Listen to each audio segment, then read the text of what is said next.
మన నాయకుడు వెనకాల ఉండాలి. వెహికల్స్ అని క్రమశిక్షణ కలిగిన అధికారంలోకి వచ్చి 2 సంవత్సరాలు అయింది. ప్రతి ఒక్కరికి తెలుసు ఏ విధంగా ఈ కూటమి ప్రభుత్వం హామీ ఇచ్చిందో. హామీ ఇచ్చి ఏ ఒక్కటి కూడా నెరవేర్చకుండా ప్రజలని ఏ విధంగా వెన్నుపోటు పొడిచిందో అందరికీ తెలుసు.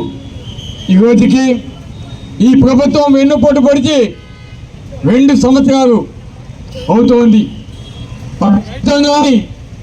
విద్యార్థులను, వ్యాపారస్తులను, ప్రతి ఒక్కరిని కూడా మోసం చేసి ఏ విధంగా వెన్నుపోటు పడిచారో మనం అంతా కూడా చూసాం. ముఖ్యంగా నిరుద్యోగ యువతని ఏ విధంగా మోసం చేశారో కూడా మనం చూస్తూ ఉన్నాం. ఎందుకంటే డిఎస్సి కండక్ట్ చేశారు. అదే గతంలో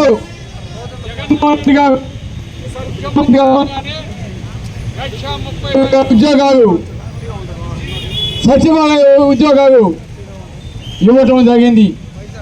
ఎక్కడ కూడా అవినీతి జరగకుండా నిష్పక్షపాతంగా ఎగ్జామ్ ద్వారా ప్రతి ఒక్కరికి కూడా ఉద్యోగం ఇవ్వడం జరిగింది.